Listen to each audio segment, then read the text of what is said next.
and you are listening to WUSC FM and HD1 Columbia. Again, I'm Ben Turner, the news director here at WUSC, and I'm here with Nick Vogt, News Director Emeritus. Yes. for the summer and for the fall. We're back. We said we wouldn't be, but we are back here in the middle of the summer for a very special occasion here. Special edition of 90.5 minutes of the news. And yeah, we were planning on taking the summer off, but the news certainly didn't take the summer off, especially here in Columbia, just a few blocks from the USC campus. Major news that the Confederate flag has come down from the Statehouse grounds here. So we're going to do a special edition here, and we're going to start right off. Our guest here with us in the studio is Tony Miranda. He's a DJ here at WUSC, host of... AKA the Nomad. Yeah, there you go. How we doing, Tony? We're doing great, fellas. Tony. Thanks for letting me be a part of this. Yeah, you're the host of Southern Wasteland, right? When does that air? Southern Wasteland, 3 to 6, Wednesday afternoons. Usually mostly just local music, stuff of that nature. And I did kind of a show on the shootings in Charleston, which was the catalyst for a lot of what we're probably going to be discussing here today, the Friday after the show. And that's pretty much it. Like I said, thanks for letting me come in and do this with you guys. Yeah, you've been at some of the rallies, and you were there yesterday when the flag came down. Just give us your impressions. I know that you were glad that it came down. Well, I'd like to, first, before we go into that, I'd like to acknowledge the victims of the Charleston shootings. Cynthia Hurd, DePayne Middleton Doctor, Mira Thompson, Ethel Lance, Sharonda Coleman Singleton, Daniel Simmons, Susie Jackson, Tawanza Sanders, and Clemente Pinckney. Now, with all this fervor with the Confederate flag, I think we all forget that it was a really tragic thing that kind of made this all come to fruition. And you've got people out there that forget that. And I think it would be a very fitting thing before we start this discussion here to maybe touch on that a little bit. But this has been a long time coming. This has been something that people have been wanting since the 1960s. You know, you got people out there that are for the flag staying up. They're like, oh, well, nobody cared about this before the shooting. That's bull. Okay, there's people that have been protesting this flag since the 60s, and it took 9 people dying before you even could consider it taken down. Now, that's a problem right there. And it's finally down, and what we need to focus on is moving forward at this point. And you have people out there that say, oh, well, this is going to cause a race war, this is going to cause more division. I didn't see that yesterday. I didn't see division yesterday. I saw people that are for the flag, that are against the flag, that were at that rally talking, not fighting, not arguing. They were talking. They were sharing ideas. They were sharing their feelings. They weren't arguing. None of that. So if anything we could take away from all this is that the people that are saying this has caused division, this is causing that, they're probably bitter to begin with. And that is just my editorialized opinion about the situation. Yeah, we should mention we're going to get into the news aspects a little bit later, but we're going to start off this first segment of the show with opinions. And if you want to give us your opinion, you can do that. You can call in here to the station. What's the number? You can call in at 803-576-9872. The number again is 803-576-9872. Yeah, Ben and I and Tony, we're all up here. We love talking to people on the phone and getting everybody in the discussion. I think with something this large of an event, obviously, yeah, we will get into the news, but a lot of this is editorial by nature. It's something that Hunter S. Thompson always said, that objective journalism is impossible by the title of its definition. It just doesn't really...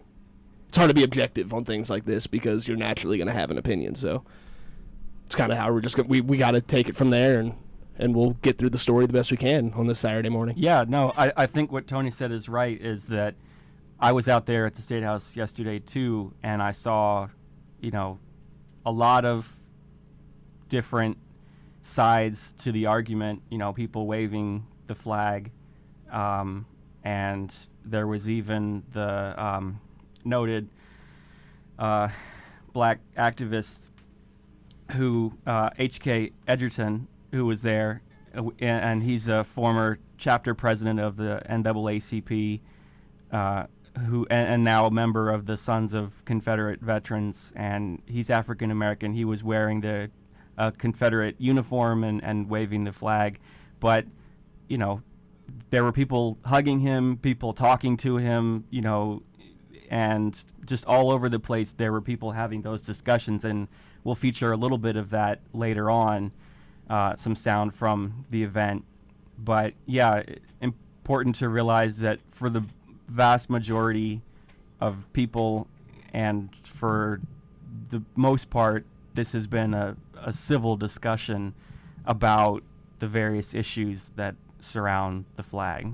Most of the anger you are seeing is regulated to social media. And you got your keyboard commandos out there that'll get behind there and get on these social media sites and news sites and call for a race war and say their heritage is being destroyed, and you better watch out, the South will rise again. But you get out to these rallies and you actually press the flesh. That is simply not the reality of the situation, and I just want to reiterate that. Yeah, I mean, there was a decent sized police presence. It was more just crowd control than having to do. I didn't see any incidents of violence. I didn't see anything that people might have thought would have happened, other than, and we'll get into later, the activist that tore down the flag and was arrested. That was really the only major incident that happened, and like I said, we'll talk about that later in the show. But on your show, you talked with Tom Hall, who had done a documentary about the flag, and I was wondering if you could just give us a brief overview of when it went up, why it went up, and sort of the timeline to now. Well, the first hour of the show, I spoke with Mr. Tom Hall, who has been involved with a lot of organizing a lot of the rallies. He produced in a movie called Compromised, and it was all about the Confederate flag and the history behind the Confederate flag. He spoke with different local politicians, representatives, senators. I think he even spoke with Vincent Shaheen.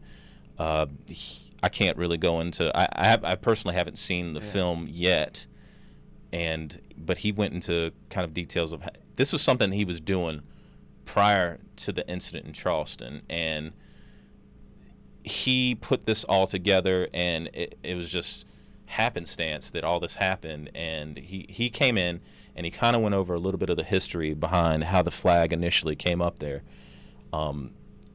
Prior to 1961, well, actually it was about 1962 when the flag went up. Now, when it originally went up, it was to celebrate the centennial of the Civil War, the shooting, the shots fired by the Citadel cadets on Fort Sumter that started the Civil War. Now, he kind of went in there how it went up then, and it kind of stayed up during the Civil Rights movement. Now, initially it was up just to celebrate the centennial. It was supposed to come down. It was supposed to come down after that, but it didn't. It didn't, because at the time the federal government was making lynching laws. They were making segregation illegal across the board.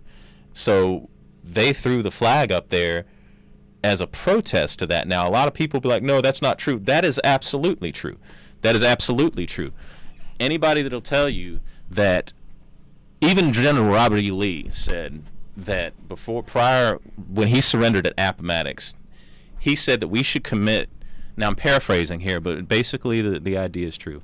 He paraphrased that we should commit these symbols of civil strife to oblivion. He wanted the flag to remain furled, and it did. It wasn't until 1948 when the Dixiecrats of South Carolina started their own political party. Now, these were Southern Democrats that broke away from the Democratic Party at the time and started their own, the Dixiecrats. And they used the Confederate flag as their symbol, and their only platform was, drumroll, keeping segregation. Now, that's about the same time you started to see the KKK and all these white supremacist groups start to co-opt the Confederate flag. which by Robert E. Lee's admission was to remain furled. It was the Dixiecrats that brought it out and said, no, we're gonna use this to remind them where they come from, where they're at. So fast forward to the 60s, there it is on top of the dome. Here we are fighting civil rights. Here we are fighting desegregation. I mean, yes, that flag does mean heritage for some, and there's some people out there that are absolutely not racist, and I think it's more or less they don't understand what that means to other people, or what other people's idea of that flag is. Yeah, sure, it can mean heritage, but you know what? That flag does not represent everybody in the South Carolina. Yeah, and I think a big part about this whole argument, and this is something that we'll definitely touch on later, and it's not that the Confederate flag in and of itself should be completely banned from everything. Not at all. In this particular situation, the reasons that it was flying on State House grounds and the fact that it was continuing to fly on State House grounds just really didn't make sense anymore, at least in my opinion. It probably never really did make sense, but it was finally something that a lot of people, like you'd said, this isn't something that just started a month ago. This didn't happen overnight. This had been a cognizant movement from a lot of people saying there was a time and place where maybe it was okay for it to be on the State House grounds, for it to be on the State Dome before 2000, I believe. But that time had certainly ended by now. It probably ended years ago, but it's certainly been gone for a while. And to follow up on that Robert E. Lee quote, one thing he said about the flag was, I think it wisest not to keep open the sores of war, but to follow the example of those nations who endeavored to obliterate the marks of civil strife and to commit to oblivion the feelings it endangered. Yeah, that was the one I was paraphrasing. That's the exact quote. So, yeah, right there. Yep. And you mentioned Representative Joseph Neal. Joseph Neal, yeah. But when the flag was up for debate, I watched the entire. I showed up to the Senate debate, and I saw that debate. I saw Lee Bright and his atrocity. I couldn't make it to the House debate, but I did catch it. And Joseph Neal had the most stirring discussion when he took the floor, and I feel that a lot of that got brushed aside because of Representative Jenny Horn. She got up there and well-deserved spotlight, but he was the one that kind of was stirring to me. He was the one that said, yeah, you say this is your heritage. Let me tell you about my heritage and what that flag means to my heritage. And I think which I think you guys are going to play here in a little bit, he had the most stirring of discussions for me when he was on the Senate floor. Yeah, well, he went into, he started off with a discussion of the amendments, then he talked about the idea of grace, and then he also went into his family lineage of how he had traced his family lineage back, and they were slaves in South Carolina. And then we're going to play the last part of his, the last 4 minutes or so of his speech on the issue. Flag stands out front. The entire African American community feels a pain, and that pain is intensified when things happen like Charleston, when groups like the Ku Klux Klan and the Conservative Citizens Council and other groups use that flag as a banner to hate and to kill and to burn and to bomb. We talk about grace. Let's give grace where grace needs to be, not just one way, but for all of us. I know I need grace, and I think you do too. In fact, all of South Carolina needs grace, because at this moment, we've got some hard decisions to make, and the whole world is watching us.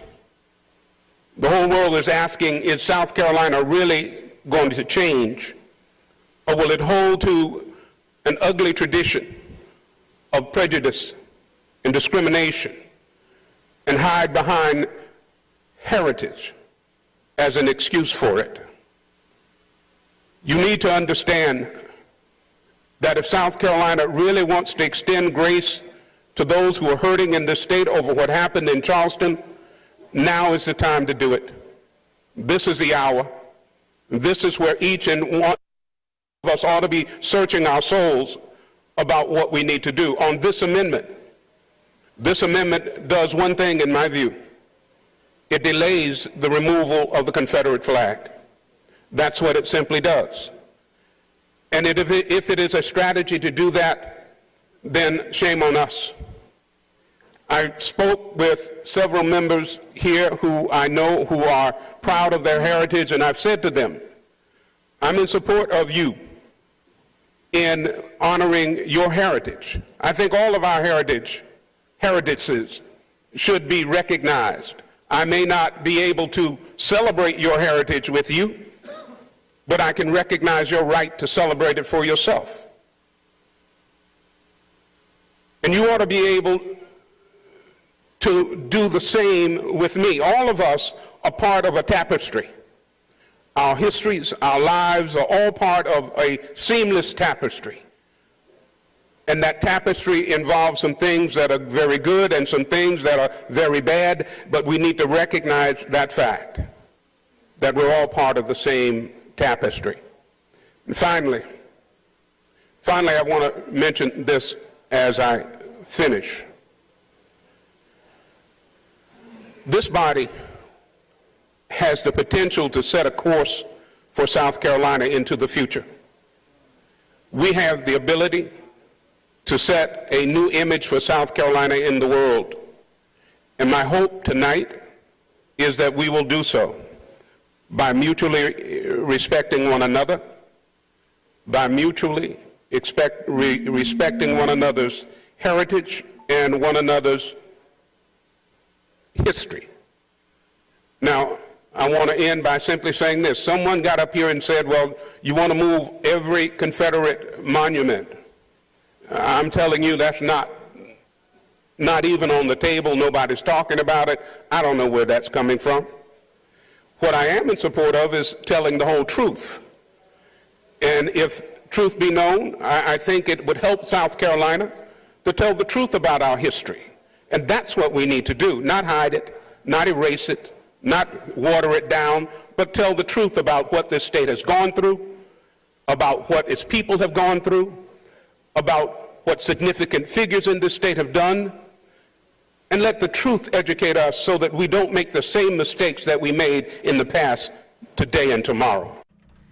All right, and that was Representative Joseph Neal speaking about the flag in the State House this week. And Tony was mentioning to us that, where do we go from here? And that was sort of the theme of the second hour of your show. Yes, we had a noted abolitionist on the show. And now when I say abolitionist, a lot of people think, well, that has to do with slavery. Well, he made that point when he came on the second hour that slavery is still alive and well in the United States in the form of the prison system.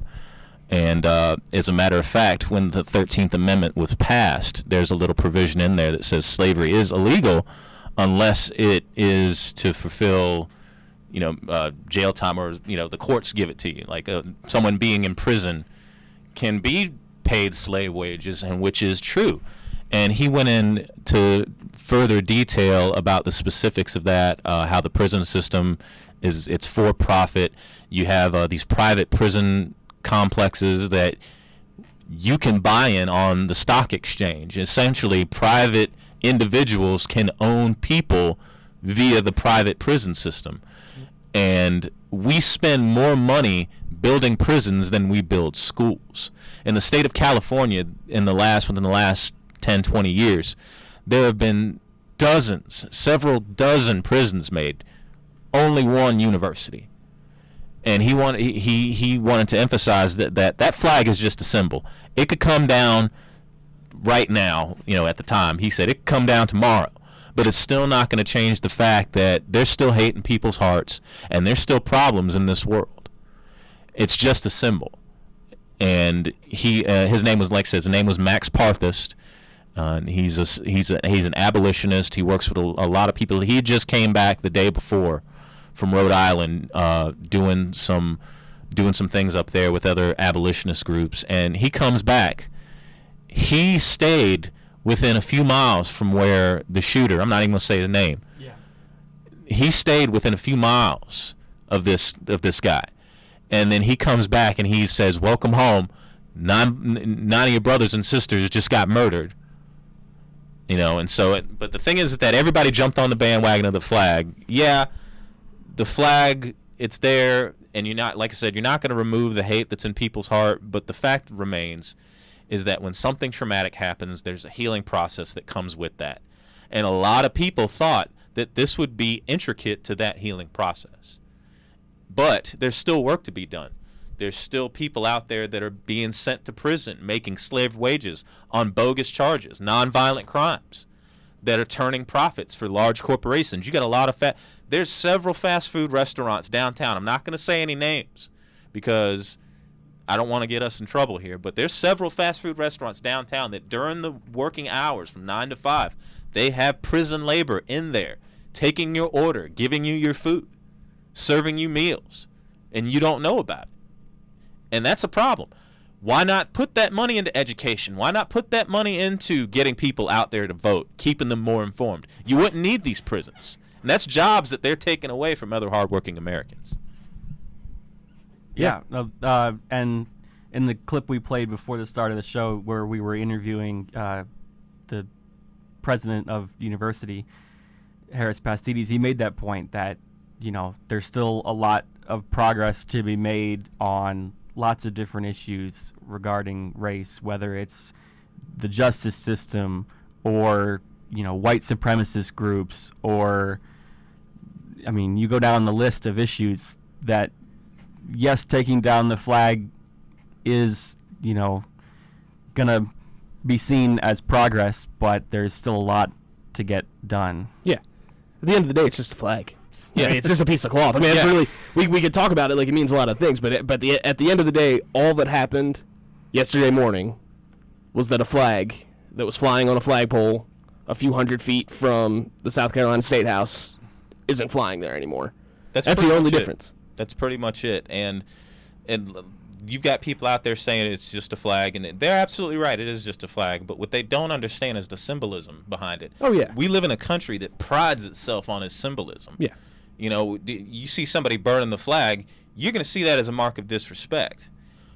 People see that Confederate flag, yeah, it might be pride for some, and more power to you. Fly it high, fly it on your property. But the fact remains, and Representative Neal touched on that a little bit, it's not pride for a lot of people. And he touched on it a little bit before the clip, that at the time of the Civil War, there were well over 1 million Africans in South Carolina alone that were enslaved under that flag. And you got a lot of people, oh yeah, but they were enslaved under American flag too. America's still here.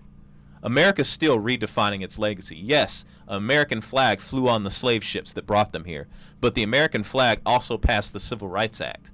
The American flag also brings people together. The American flag might have done all this messed up things, and that's absolutely true, but it's still here. Yeah. We're still defining that legacy, and to me, it's just a red herring argument. Yeah, no, and that's a really great point. And I think a lot of it, my big worry about this whole thing is that people kind of get lost on the direction of where to take things, because, as you were saying, we do pride ourselves in our symbolism. It is a big move getting that symbol off the State House grounds, but it also still is just a flag. And there are people that are locking on to this, all right, well, we need to remove the Confederate flag everywhere, because if we do that, then racism is over. Yeah. That's not true. That's simply ridiculous. Right. And there's a point, and I'm a big media free speech rights advocate. I've been through the Jay Bender class. It's kind of it's made me. Yeah, we did a whole free speech initiative on the show in the spring for a whole month. It's a thing that we feel really, and so I do worry about the backlash for the individual that wants to have the Confederate flag on their person, on their property, because frankly, if that's something that you feel that you want to do, then that's fine. I don't necessarily agree with you, but there's a point where there are people that are starting to take this part of the discussion and this part of the issue in the wrong direct, like too far in the wrong direction, where we should say, all right, well, we've gotten the Confederate flag down, so let's work on institutionalized racism in other places, past just a symbol on our state house grounds.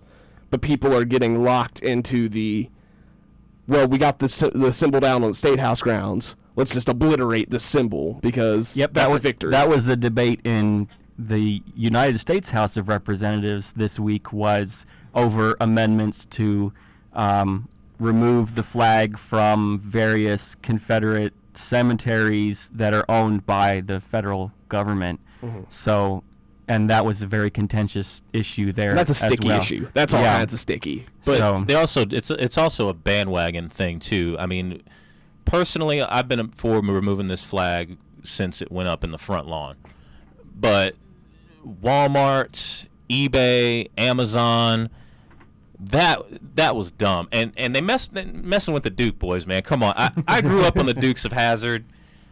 I love that show. I mean, I love the Dukes of Hazzard, but you know, I didn't exactly see any black people in Hazard County when I was watching the show, but I didn't see not one racist thing in that show. And I think a lot of Walmart pulling their Confederate regalia, eBay, they were jumping on the bandwagon. And here's the thing. You could go on eBay and Amazon right now. I can pull it up right now. And you can get a Nazi flag and an ISIS banner, but you can't get a Confederate flag. Yeah. That's ridiculous.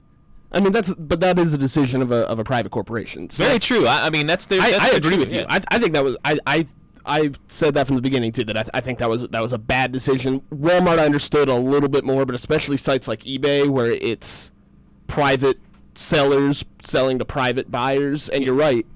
They allow Nazi memorabilia. Yeah. They allow all kinds of memorabilia past Nazi Germany and ISIS flags. I mean, you can get all kinds of stuff on eBay that is pretty questionable. Well, the big thing about the eBay thing is a lot of people don't realize that you had Civil War reenactors that would buy and trade stuff on eBay, and now they have to find another medium for that. Yeah, it's not all malicious. Not everything. No, it's not. Not everybody that has Confederate flags is racist either. I mean, we need to, that needs to get out there as well. Yes, you do have people that think the flag is racist, but not all people that rock a flag are racist. Yeah. I know plenty of people that rock that flag that don't got a racist bone in their body.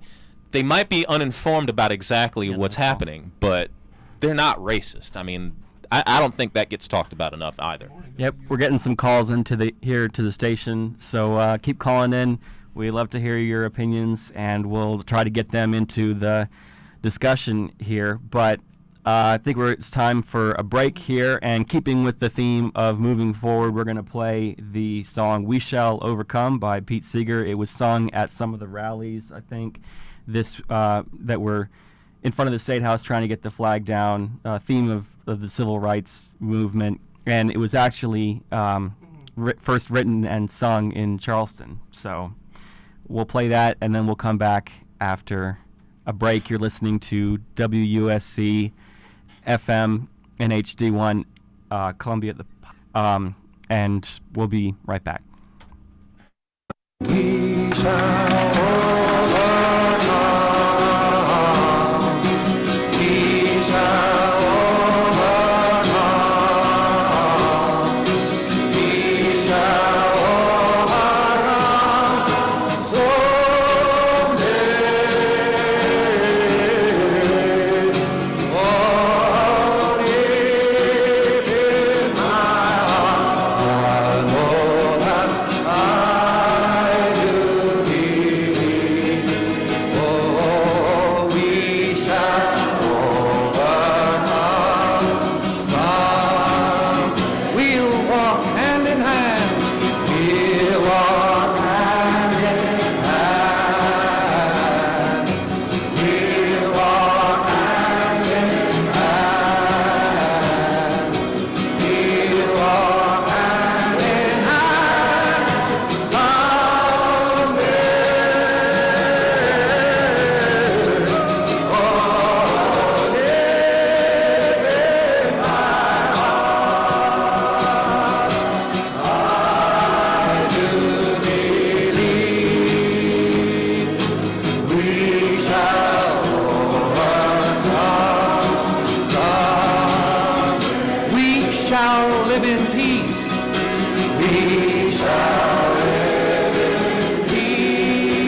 we shall overcome someday. Now you know it, the best verse was made up down in Montgomery, Alabama.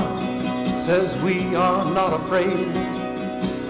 And here you and I up here, and like every human being in the world, we have been afraid. But you still sing it, we are not afraid. We are not afraid. And I'd especially like to dedicate this verse to an old friend of mine. I think she's the oldest person here tonight, Aunt Alice Politzer, 93 years old, and she came to sing with us.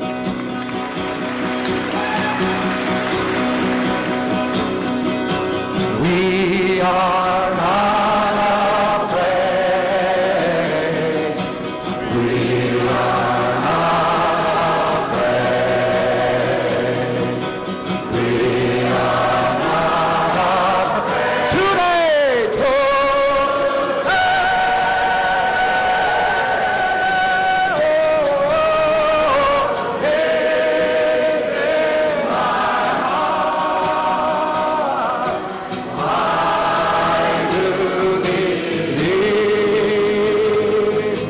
we shall overcome some. We shall overcome. We shall overcome.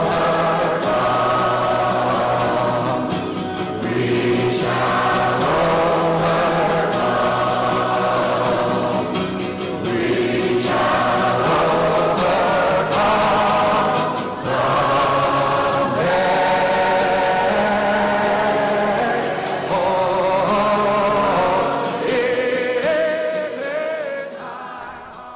All right, and that was "We Shall Overcome" by Pete Seeger, theme song, one of the theme songs of the civil rights movement, and was being sung at some of the rallies in support of taking the flag down earlier this month. Sang it like every rally ever, too. But, I may be mistaken, but I think "We Shall Overcome" is actually something that originated out of the AME Church as in Charleston, well. yeah. Yeah. Well, I don't know if it came Oh, from the that- church in Charleston, Not in but Charleston, yeah, but right. the African Methodist Episcopal Yep, Church. yep. And the Emmanuel is an AME church. Yeah.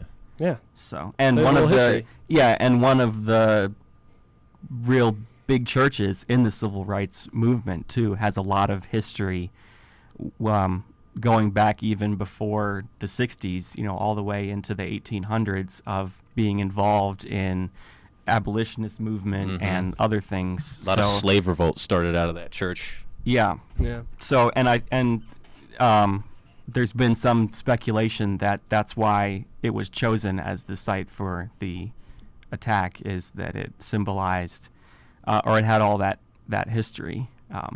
But anyway, we're going to finish up with our editorial segment here, and we're going to get into more news coverage, recapping everything that's happened up to this point. But we touched a little bit before the break on some of the issues that we still have to face in terms of civil rights in America, education, criminal justice.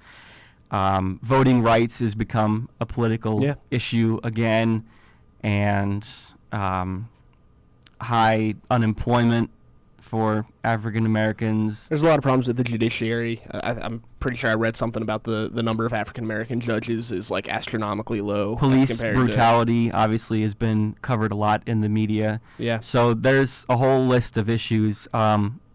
But then we also talked about Southern heritage and how that plays a role in the debate. And I just wanted to throw my 2 cents in on that subject. I may not sound like it, but I'm from the South. I consider myself from the South. I was born in Raleigh, North Carolina. I lived in Charlottesville, Virginia for a number of years.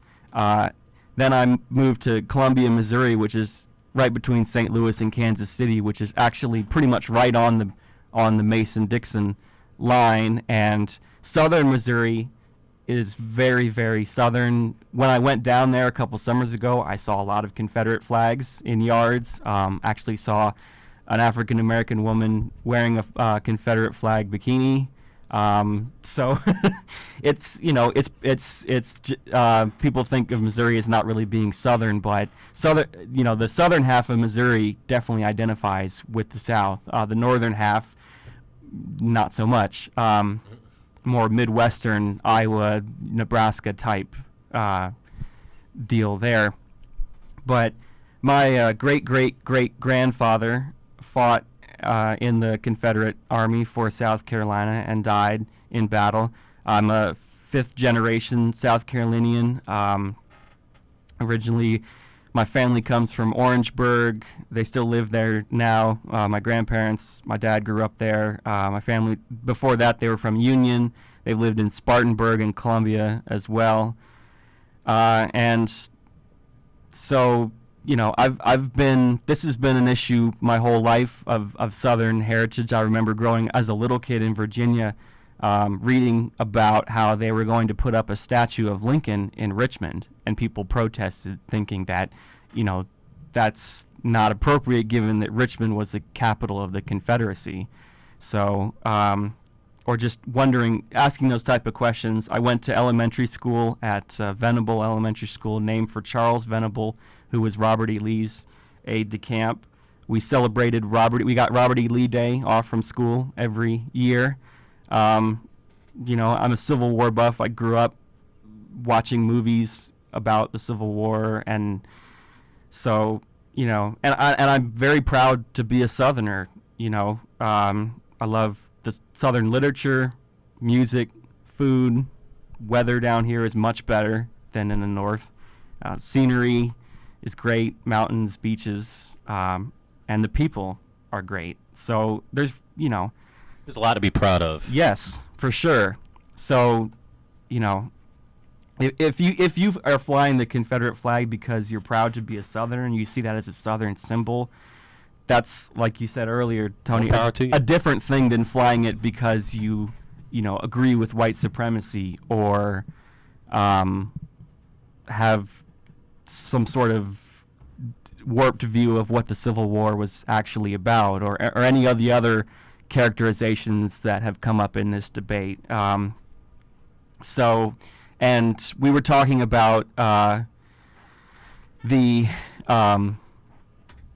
songs that we were going to play, and we had thought about playing, or at least I had thought about playing Dixie, because it's traditionally used as a Southern, or it has been used as a song of Southern pride, but it also has a very bad racial history. It was used in minstrel shows with people in blackface. It was used by soldiers marching into battle for the Confederacy, even though it is viewed as a song of Southern pride. And so I think it has a lot of the same issues that come up with the flag. So, absolutely. Yeah. So, and I personally agree with the flag coming down. So, I think we've basically expounded on our editorial views on the subject. Unless there's anything else you want to add. I moved to replace Dixie with the Dukes of Hazzard theme song. Yeah, that would be a good one. I think we all can agree that they're just good old boys, never meaning no harm, and I believe that says Southern pride right there. But it's a great thing that it's down. This means a lot of economic opportunity for the state of South Carolina, and to all those people out there that fly this flag for Southern heritage, that's fine, and that's great. More power to you. But the fact of the matter is that a similar thing happened to the Buddhist peace symbol. Now, a lot of people don't know this, and some people do know this. The Buddhist peace symbol was around for thousands of years until a political party out of Germany decided to co-opt it and turn it into their symbol. We know it today as the swastika. Basically, it's just an inverted Buddhist peace symbol. So here you have people thousands of years. That was their tradition and heritage. Now, those people go to Germany, that symbol is completely banned, and they can't use that anymore. So what do you say? It's kind of the similar thing with that. Yeah, this might have been your symbol of Southern heritage, but it got hijacked. It got hijacked by the KKK. It gets because neo-Nazis can't fly the swastika in Germany, guess what they use? They use the Confederate flag. So it's been hijacked. And all I could say is I'm sorry. Yeah. I'm sorry for that. That flag, that symbol, it doesn't mean heritage to all. It means oppression to a lot. And I think a lot of people are like, well, we gotta make sure we don't hurt anybody's feelings. Nah, man, it's just common decency. I mean, you don't go onto the streets and just be a jerk to everybody. You have some kind of decorum. You have some kind of Southern hospitality towards these people. We should have that same thing on our state house grounds. So. Yep. All right. So, like I said, we're gonna transition to the We can do that. editorial Keep listening. Thank you. part of the show. Get some PSAs. And so we'll be right back after a quick break here on the show, unless Nick's got Yeah, something actually, to say. I just wanted to get on there. We're getting callers left and right. So first of all, thank you for that. We love getting the callers. We love the fact that this is such an open discussion. If you want to call in, that number is 803-576-9872. That number is again 803-576-WUSC. You'll get right into my ear, and we can talk right here at the station. But I just got a call from a woman that was she'd been interviewed on Fox News and Fox Columbia and some of the other outlets. She was actually assaulted, or she's pursuing assault charges from on a flag supporter that shoved her. She's been here. She's older than any of us. She's been living here. She said it for 35 years. She's older than that. And she had a couple points that she wanted to make. I just want to make them for her. Sure, so go ahead. Her one big point was that the heritage argument, we kind of just need to move on from it, and so. Well, we'll do that. And we will, yeah. but I just meant more as a mindset. Right, as a and people, that not just us on the air. Yeah. we just can't rely on our, saying, well, our heritage is why we support the flag. Right. Whereas you should really say, we're our own people now. We are our own individuals, and we should recognize that we're moving towards a better future, and so we shouldn't rely on kind of age-old, beat-up arguments like that, where we should really stand on our own 2 feet and know what we believe in and move forward with that. I also want to make a point that some of the progress can be seen right here in the studio, and that Ben, Tony, and I, not one of us are African Americans. We're not taking on this argument from a race standpoint. We're not. Yeah. I mean, this is an argument almost for us. It's really common. To me, it's common sense. Basic logic, honestly. I didn't even really think until she brought it up. I was like, she's right. There isn't. We don't have an African American person up here because we need one to be able to speak on this topic. It's a topic that, at this point in time, Like I said, 45 years ago, this wouldn't have happened. You saw lots of white people at the State House that were happy the flag was coming down, and some black people that didn't want it to come down. So it transcends racial barriers. The argument. So there is no race war happening. Yep. There is no race war happening, and I think that's a false narrative brought up by people that are mad that this is happening, and they want to be mad about something. So they put up this false front. You just started a race. No, we didn't. I did not see a race war, not one time. You had pro-flag demonstrators, anti-flag demonstrators, all mixed, black, white, purple, blue, every spectrum of the rainbow, having discussions. You might have had one or two instances where it got kind of heated, but the thing is, the fact remains. They're having this discussion. There was no riot. Civilly. Yeah, there was no riot. No riot. All in all, there was no riot, and I think that's the. But just the bigger point to me is that we can literally see process in the fact that we're doing this radio show right now, and Oh yeah. 45, 50 years ago, this would have been unthinkable. And we'd probably, if we were putting this on the airwaves 50 years ago, Here, on yes, in WUSC, South Carolina, yes. we would probably be getting much angrier phone calls right now. Yeah. And so, once again, I want to thank our callers for everybody joining the discussion. I mean, no matter which way you felt on the issue, everybody has continued the theme of even if we disagree, Civil discussion. I'm not yeah. just gonna scream at you. Right. You know, there are cognizant issues on both sides. There are cognizant reasons to be on either side, but the discussion's been civil, and that's just a victory. So yeah, we'll send it out to a quick break here on 90.5 minutes, and we will be right back. Stay tuned. 90.5 FM and HD1 Columbia. Save a place for me, save a space for me in your heart. Every year, the United Negro College Fund helps thousands of students go to college. But for everyone we help, there's one we can't, not without the funds. Save a place for me. Please support the United Negro College Fund. A mind is a terrible thing to waste. Call 1-800-332-UNCF. A message from the Ad Council.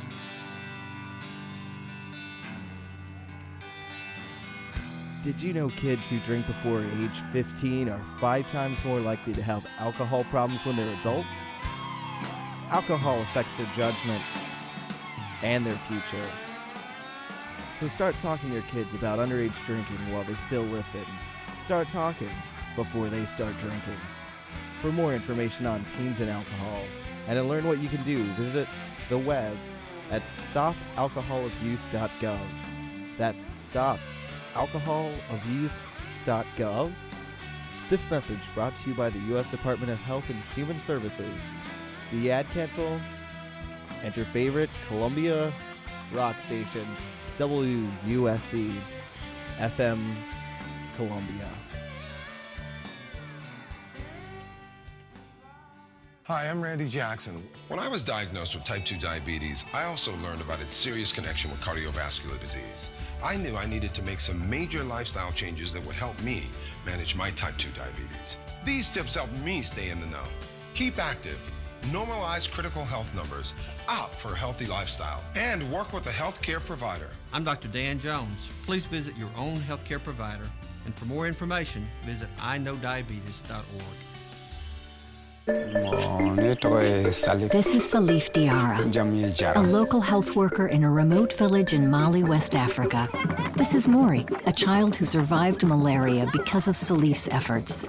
This is Bintu, a grateful mother, one of many in Salif's village. This is you, becoming part of the story. Help local health workers like Salif make the good go even further. Visit goodgoes.org to see the many ways you can help. Brought to you by Save the Children and the Ad Council.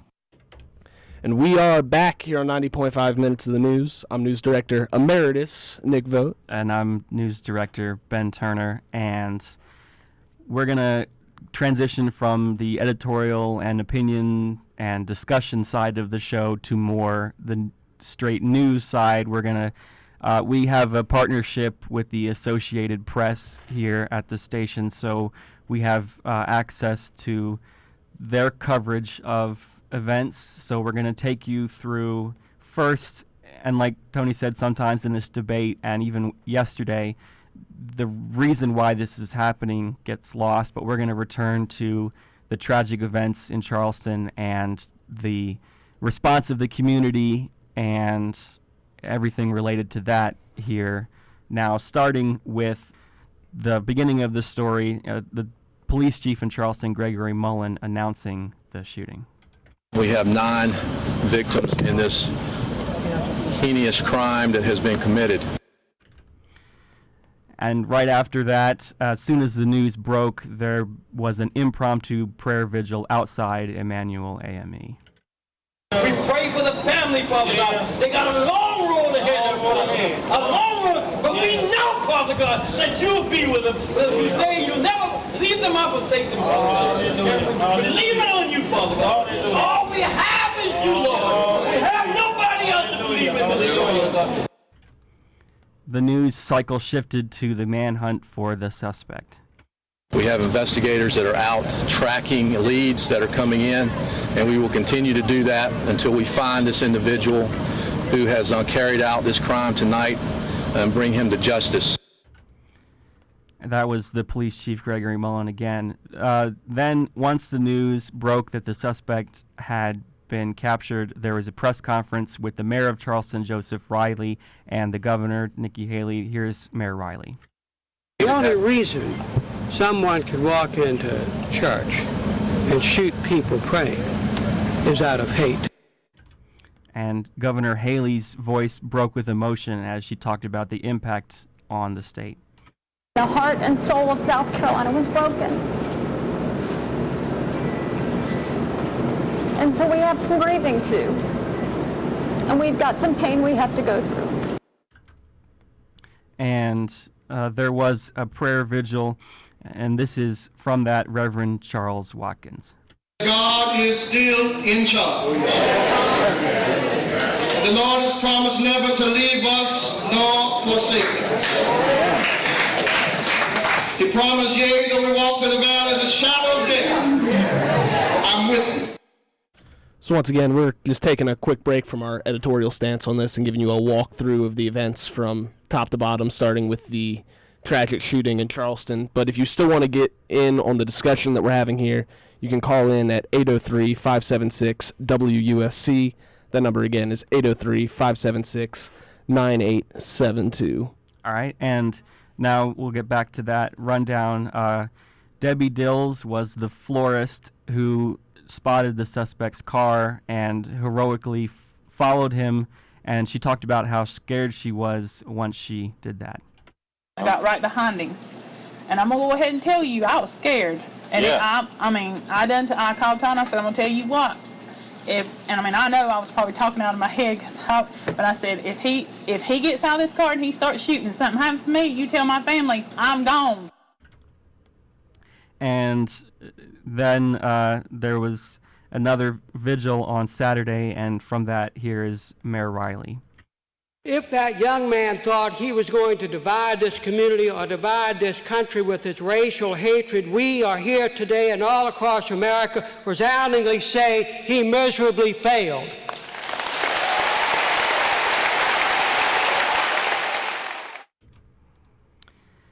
Then the news shifted to the families and the amazing forgiveness that they showed the shooter. Here is Chris Singleton, whose mom was killed at Emmanuel AME. I just say love is always stronger than hate. So if we just love the way my mom would, then the hate won't be anywhere close to what love is. And at the bond hearing, the family actually had a chance to confront the suspect, and one of them spoke directly to him. You hurt me.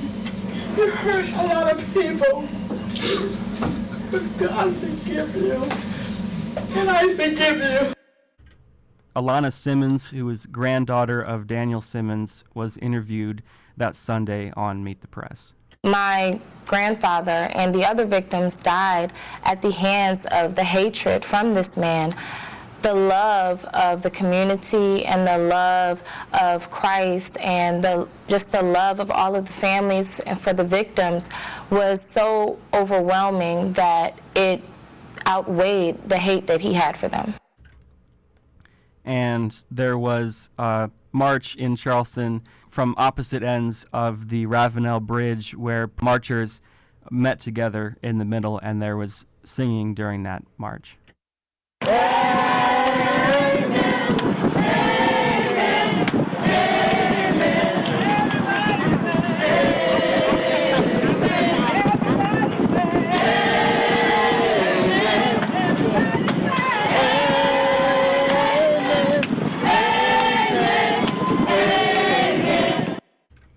That Sunday, Emmanuel AME reopened for Sunday services. Here is presiding elder Norvell Goff delivering the sermon. I wonder why the 9 families all spoke of forgiveness and didn't have malice in their heart. Well, on this Father's Day, you ought to know the 9 families' daddy. On Wednesday night, there was the first regular Wednesday Bible session since the shooting, and there was also singing there. If you live right, heaven belongs to you. If you live right, heaven belongs to you. And on Friday, the 26th, there was the memorial service for Reverend Clemente Pinckney. There were also memorial services for each of the victims before and after that one, but that one was the largest and featured President Obama giving a eulogy about Clemente Pinckney and all the victims. Blinded by hatred, the alleged killer could not see the grace surrounding Reverend Pinckney and that Bible study group.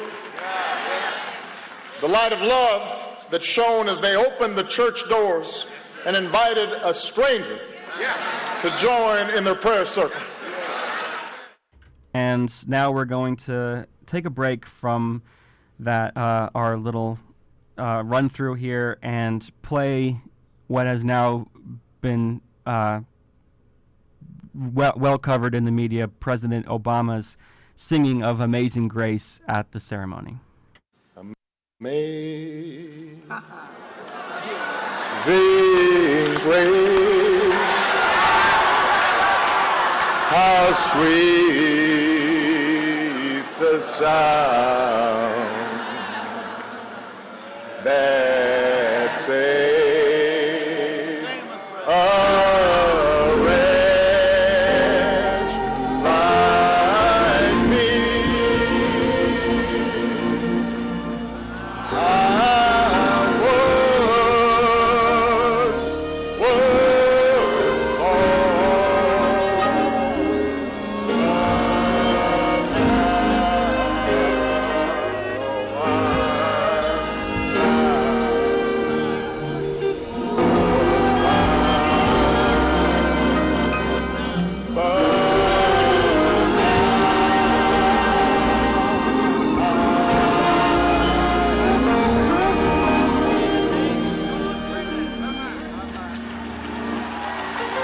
Clemente Pinckney found that grace.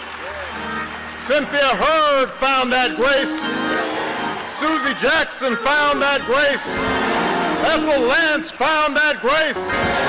The Payne Middleton doctor found that grace.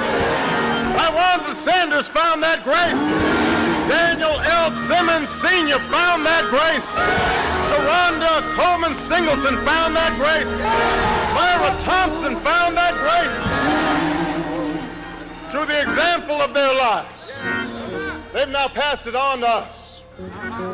May we find ourselves worthy of that precious and extraordinary gift as long as our lives endure. May grace now lead them home. May God continue to shed His grace on the United States of America. All right, that was President Barack Obama singing Amazing Grace and delivering a eulogy for the victims at the memorial service for State Senator Clemente Pinckney. So now, after that, the debate and the media coverage shifted to the issue of the Confederate flag. There was questions over why it was flying at full staff when the state flag and the U.S. flag were flying at half staff, as well as the pictures of the alleged gunmen holding the Confederate flag that started this conversation about if there would be anything done on that. And Nikki Haley was asked about that on CBS this morning on Friday, right after the news broke of the shooting. A lot of issues are going to come up. My job as governor is to bring everybody back together. We've got to heal. I mean, this is a state that's broken, and this is a state that's hurt. Reverend Nelson Rivers at the prayer rally on Saturday the 20th mentioned the flag. Members of the House, members of the Senate, if you want to do a living testimony to these 9 lives, you will take that flag down. You will take it down. Also on Saturday, NAACP, I always get those two mixed up. Really? Very different organizations, but very similar different. acronym. NAACP President Cornell Brooks spoke on the flag. Where we see that symbol lifted up as an emblem of hate, as a tool of hate, as an inspiration for hate, as an inspiration for violence. That symbol has to come down. That symbol must be removed from our state capitol. We'll skip ahead to Nikki Haley's press conference on the flag on Monday. In our state, without ill will, to say it's time to move the flag from the Capitol grounds. And after that, various members of the public and organizations started to speak out against taking the flag down. The flag is placed at the memorial, so our position is that it's a memorial flag. I don't see how it's that difficult to look at. And that was Paul Graham of the South Carolina Sons of Confederate Veterans. Here's Leland Summers of the same organization. Do not attempt to convince me that this is what the victims of the Charleston massacre wanted. As we say here in South Carolina, that dog won't hunt. And all across the country, debate over the flag began. As we mentioned, Walmart and eBay, Amazon, several other retailers stopped stocking the flag. NASCAR asked their fans not to fly it at races. And debate over Confederate symbols in general, monuments in public places like the flags in the Alabama state capitol that came down began to start. Here's Senator Mitch McConnell of Kentucky. I think it's appropriate, certainly in Kentucky, to be talking about the appropriateness of continuing to have Jefferson Davis's statue in a very prominent place in our state capitol. And as you heard earlier, most civil rights leaders were united on the flag issue. One notable exception was Louis Farrakhan, controversial minister of the Nation of Islam, the group that Malcolm X famously led. And here he is talking about how the flag is just a symbol. Every time we die, they give us a symbol, no substance. And became a political issue for the presidential candidates as well. Here's Hillary Clinton on the flag. It shouldn't fly there. It shouldn't fly anywhere. President Obama talked about the flag at the memorial service Friday the 26th. For many, black and white, that flag was a reminder of systemic oppression and racial subjugation. And here is President Obama again. It would be one step in an honest accounting of America's history. A modest but meaningful balm for so many unhealed wounds. It's President Obama talking about taking the flag down. Here's Reverend Jesse Jackson, who is from South Carolina and who was present at the bill signing. But here he is talking before then. Been trying to get the flag down for a lot of years. Many marchings, many protests. But somehow there's power in the blood. We mentioned this earlier in the show, but there was an activist who scaled the pole and took down the flag and was arrested for defacing the monument. Here's Tamika Lewis. She was with the group of people that included the woman that took down the flag. As a group of multiracial human beings, we believe in the fundamental idea of humanity. So this was done because we were tired of waiting for the judicial system to make the decision that has been prolonging for a very long time. And that was Tamika Lewis. She was with the group of protesters that included Bree Newsom, who took down the flag and was arrested. Leland Browder spoke out at a rally of pro-flag people at the State House. This is not a flag of hate. It's a flag of heritage. We have a right to our heritage. And, I'm from the South and proud of the South. And, proud of this flag. And Senator Lindsey Graham, who earlier had hedged on the issue of the flag, came out strongly against it Sunday the 29th on Meet the Press. the families of the victims changed everything by their grace, by their love, by their forgiveness, making it impossible for a guy like me to say, keep the flag up. And there was a week really with no activity, well, not no activity, but no national activity, as there was plenty of activity at the State House, people protesting, but the state legislature had to be called back into special session. So we move ahead to Monday the 7th, where debate began in the State House, and here's State Senator Lee Bright. People that didn't even own slaves, I mean 97% of them, if I believed that that's what they fought and died, I'd be with you climbing up there to take that flag down.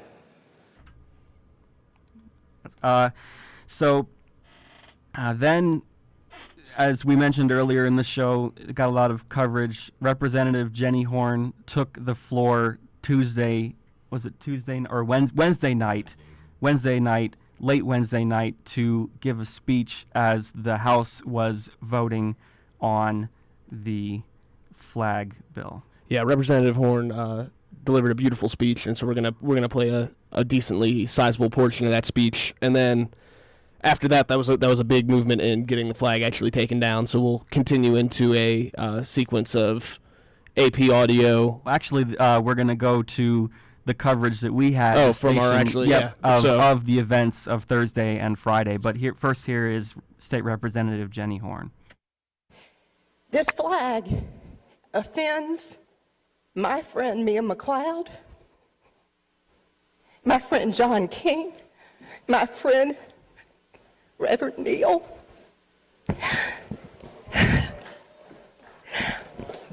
I cannot believe that we do not have the heart in this body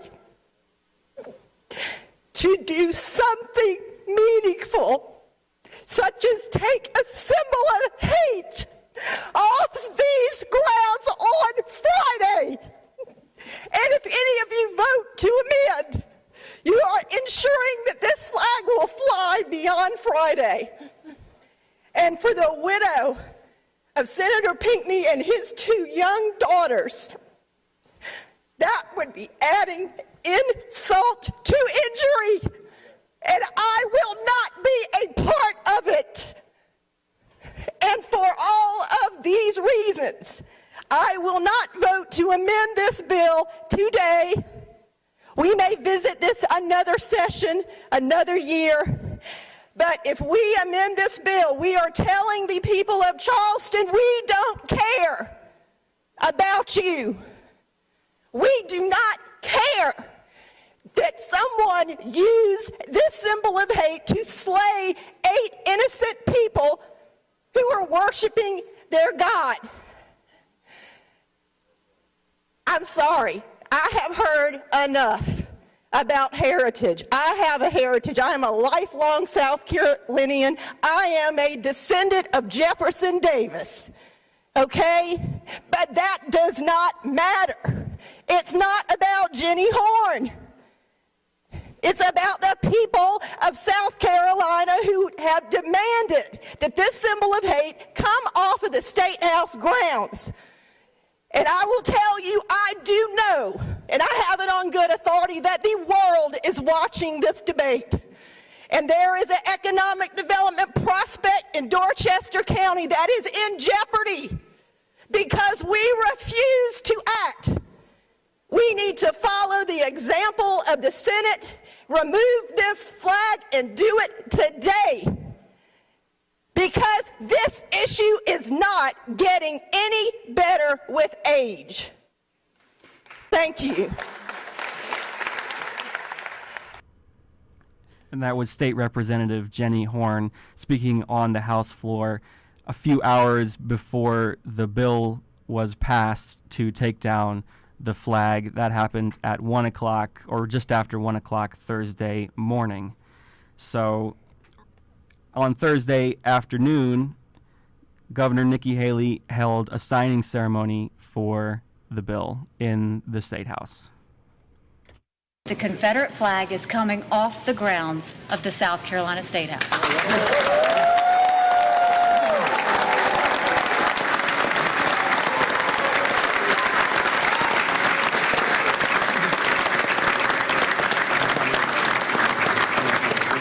Tomorrow morning at 10 a.m., we will see the Confederate flag come down.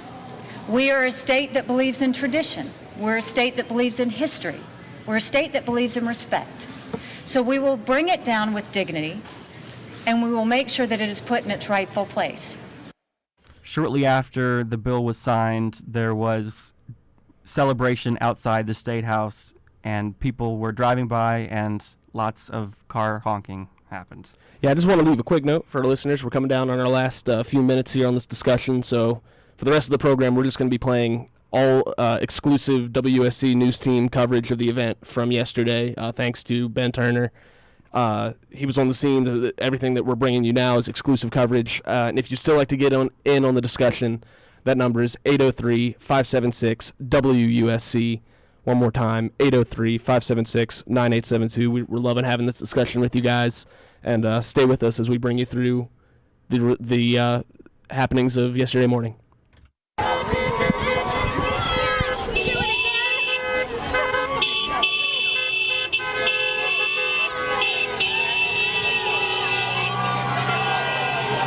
So that was Thursday afternoon, actually, at the bill sign, or right after the bill signing, and spontaneous chanting broke out. Get your hat, your flag, and leave! Leave! Get your hat, your flag, and leave! Leave! Get your hat, your flag, and leave! Leave! Get your hat, your flag, and leave! Leave! Get your hat, your flag, and leave! Leave! Get your hat, your flag, and leave! Leave! Get your hat, your flag, and leave! Leave! There were also some pro-flag activists there. I talked to Brighton Lester, who was carrying a large Confederate battle flag. I'm kind of disappointed in it because I personally believe it's being taken down for all the wrong reasons.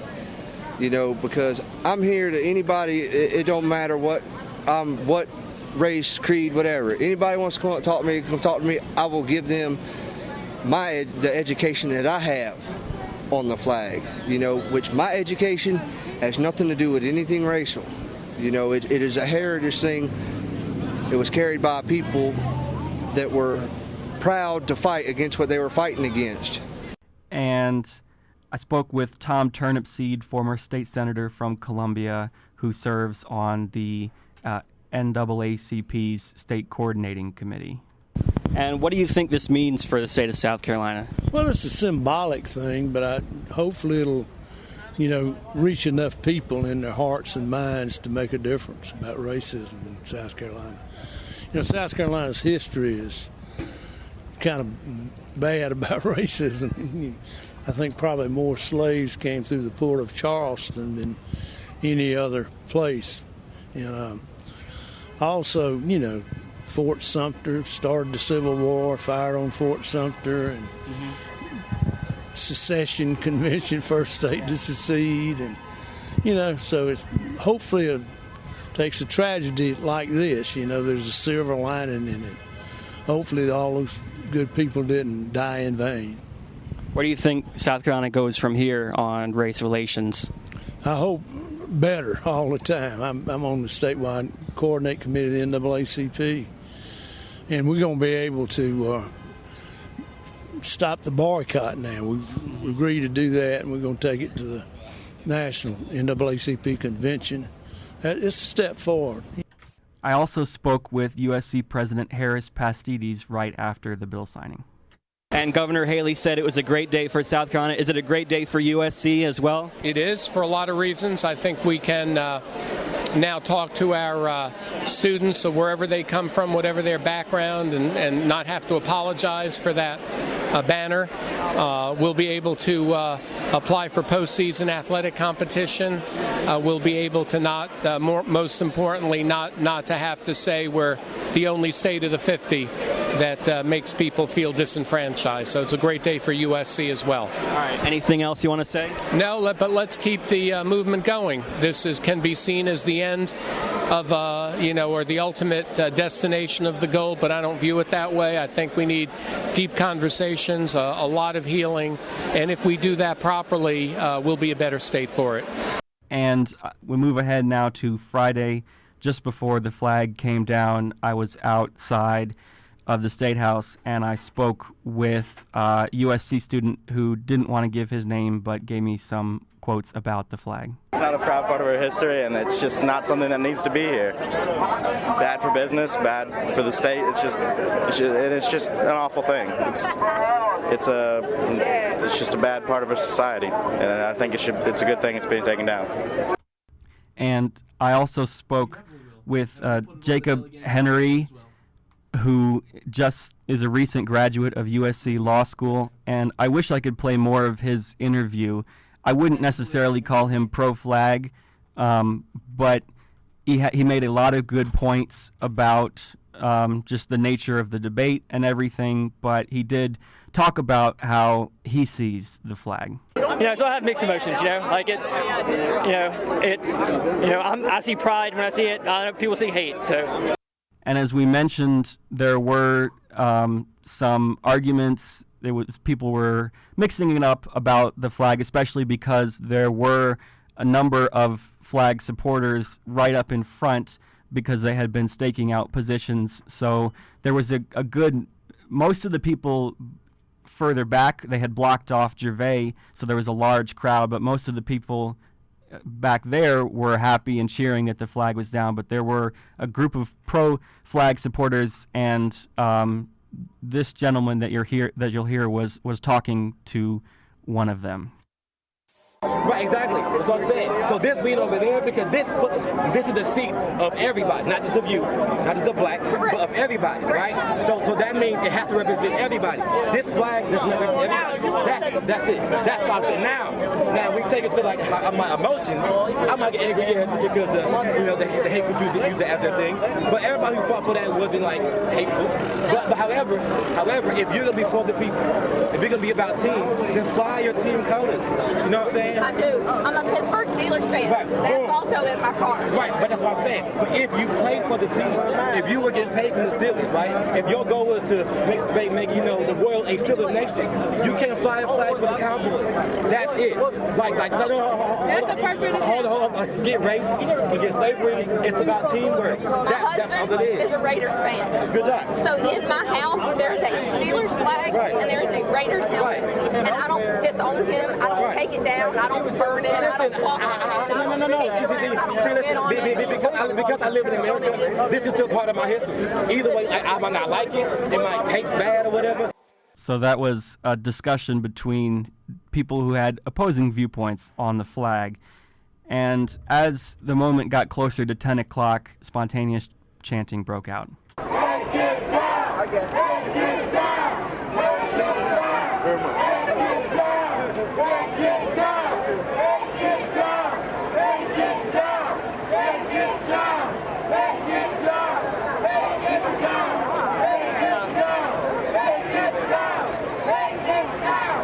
As the flag came down, there was significant cheering.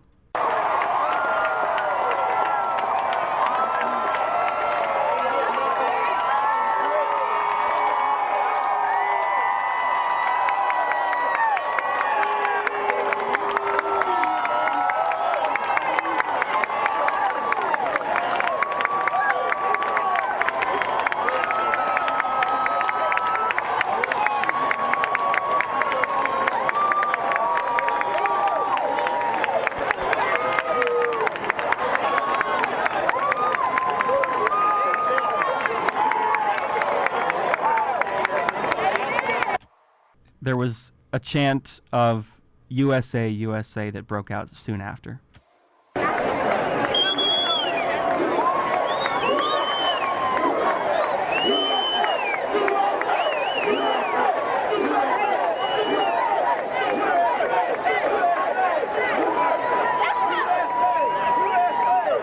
There was also recognition of the victims as well. Emmanuel, no!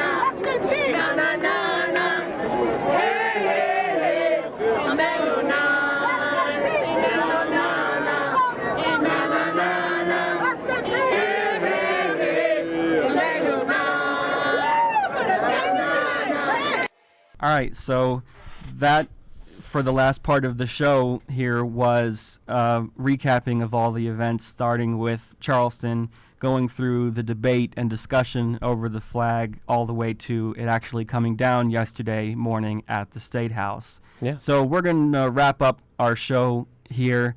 It's been a special edition of 90.5 Minutes of the News, and yeah, quick thanks for Tony Miranda coming up and joining us, being with us for the whole show. Not here. a problem, man. Thanks for having me out here anytime. He was the WUSC DJ that really kicked off the coverage of this whole event weeks ago. I mean, before it was even a real conversation. So this wouldn't have happened without Tony. So thank you there. And thank you, Ben, for your awesome coverage once again, as you did all year long. Now the news director, still hitting the pavement, still getting all the... He got an interview with President Pastides. Nobody else got that interview. I'd like to thank him for talking to me and all the people that did talk to me about the issue. So, and thanks to the Associated Press for their content and their partnership with us. And last but not least, thank you to all the callers that called in and joined the discussion today. That meant so much, and really just to have a great dialogue. We got just crazy number of callers for what we usually get up here. We're getting out of here, but if you want to call us, we get like a minute-and-a-half window at 803-576-9872 if you had any closing comments. Otherwise, we're recording this show. You'll be able to find this show online on wusc.sc.edu, which is where you can always find all the information on WUSC. We had a great time bringing you a special news report. Great to dust off the rust and get up here in the studio in the middle of the summer. We'll see you guys in the fall. 90.5 Minutes of the News comes back for full-time weekly news coverage. And we'll bring it to you all semester long. Our hearts and thoughts and prayers go out to the families of the victims, and I guess it's been quite a month for the state of South Carolina. But we are moving forward, like we said earlier in the show, and like you said, we'll be back with regular news coverage in the fall, barring any other major news that we would need to cover. But for now, I'm WUSC News Director Ben Turner. And I'd like to also leave on a note that for everybody listening out there, don't believe the hype. Don't believe all the bitter people out there that are saying that people are more divided. South Carolina is more united than it's been in a very long time. And so if you see people out there, it's like, well, this isn't going to change anything. It already has. It already has. So I'm just going to leave that. Don't believe the hype that we're divided, because we're united more than ever. Yeah. Now that the flag's down, we got to recognize that was just a flag, and we got to move on. There's bigger issues to tackle, but this was a great victory. I'm happy we were able to bring you this coverage and bring such good news here that came out of a horrible tragedy. But we were able to really accomplish something positive. Great note for South Carolina. Proud to be a part of this state, even though I'm a little bit of a transplant. Really proud to say that I was here for this moment. Once again, thank you for everybody. Thank you to the listeners. Check us out on the fall. You can check us out on Facebook, 90.5 Minutes of the News. We'll be bringing you regular coverage. That's it for us. I'm News Director Emeritus Nick Vogt. And I'm Ben Turner. And this is Tony, a.k.a. The Nomad, Wednesdays, Southern Wasteland from 3 to 6. Check out if you like some local music, folks. All right, guys. Now, stay safe out there. Stay cool. And we will see you guys in the fall.